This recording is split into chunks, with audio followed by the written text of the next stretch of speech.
All right, here's my newest piece of equipment, Kubota SVL 75-3. It's a brand new one. I got it with like 3 hours on it.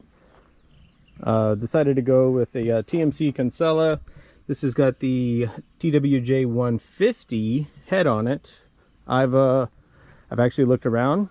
I can't find a single video on this.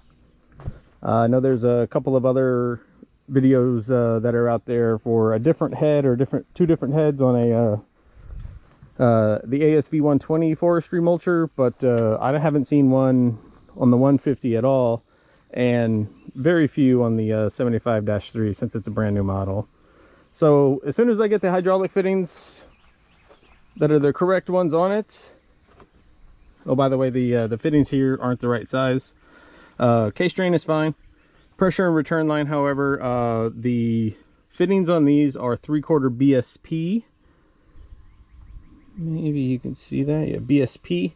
However, on the machine itself, for the high flow to work correctly, these are 3/4. These are 3/4 SAE. They will fit into the top, but these are limited to 20 gallons a minute just because of the diameter of the actual internal piping.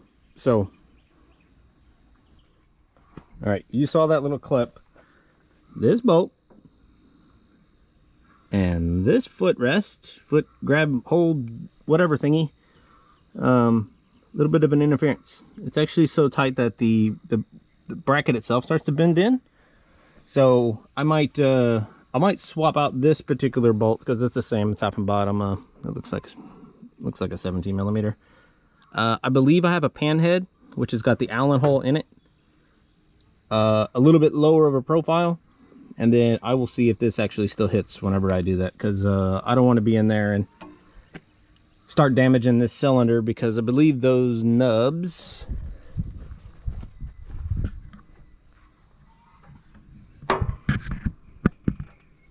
I can't see it from where I'm at, but I'm assuming that that is welded onto the top of the cylinder, and any sort of pressure against that might actually start to fatigue the metal a little bit, and then you develop leaks and everything like that. So that's not a problem from TMC. That's not a problem from Kubota. They just interfere. The teeth that are on it, these are a little bit of a different style. These are sort of, I guess, the chisels, but they have this edge on it, and this is like a welded on carbide edge or something. I'm not sure. I think it's the same thing they use when they put the cutting edges on the sides of excavators and dozers and stuff. I could be wrong, correct me if I'm not, but this should give me a pretty decent cut. I wanted to get the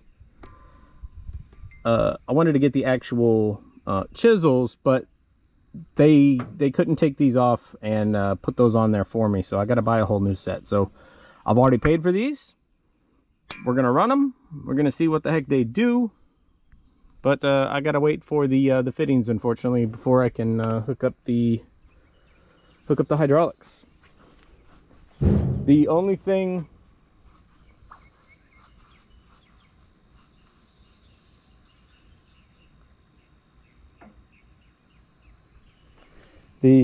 place that I'm gonna have to probably do anything as far as entry is gonna be this panel here. What this panel does is, if I'm not mistaken, this has the adjustment for the hydraulic flow. When you adjust the hydraulics, you change the RPM. When you change the RPM, you get it tuned to the machine base itself. So we're going to see. I've got a photo tachometer behind this belt, behind this cover right here. There's a belt system. Put a photo tachometer reflective strip on the bottom one, which is your drum. You measure it, see what the speed is, make your adjustments up here if necessary, and then it'll be tuned to the hydraulics of this machine, as well as optimal performance. So you can get this thing screaming, or you can get it be going too slow, but you just won't have the best performance out of it. The other thing that I need to get, or I wanted to get, goes right here. Goes right here, and it accesses right here. This is a telescoping cylinder, because you can put a door on this. So the door will sit here and rub up against that. Having the door on it will actually keep all the stuff flying super far out, and it'll keep it on the ground. Not only that, but I believe the door they have for it has another set of these counter teeth. And what the counter teeth will do is they trap the material in here. So let's say past the cutting edge, which is right back there, there's a big bar. I'll show you the bottom of it here in a second with the picture.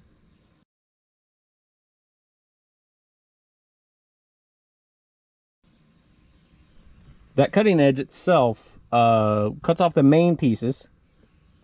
These little teeth in here, which are offset, if anything big got past there, it has to go, it basically needs to have a gap that's that big in order to fit through it. So you're not going to be throwing 3 and 4 inch material a lot. Maybe you'll get a piece that kind of comes through one of the teeth or something like that, but it's going to bounce off, hit this, bounce back, get hit by the tooth again or another set of teeth, and then have to fit through this gap.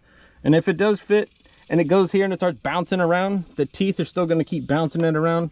And then if you have the door on here, it's got another set, so it just keeps bouncing around a little more. So that'll keep it down a lot. They didn't have that one in stock. Probably gonna have to order one of those. So don't know how much it costs. I'm still waiting on that, but they said like maybe 8 weeks out of Spain. Also, one thing, you can adjust the height of this skid plate here. You take the 4 bolts out here on one side, and then you can lower it down this hole. I wish there was another one. Like, I wish there was a 3rd hole, or maybe even some sort of a slot with like a clocking system that you can lock it in place. But what this does is this lets you change the height that the teeth are above or below the skid shoe. So if you've got this thing going a little bit too high, it won't actually be able to pick up any material off the ground. Maybe a little bit of suction or vacuum with these teeth, but I'm assuming not that much. But this will let you get really close to the ground, maybe only like this far down, because you don't want to go in the dirt. That's gonna mess up everything. And these teeth won't last 100 hours if you just run in the dirt. But having that height change in anything is also going to change the final.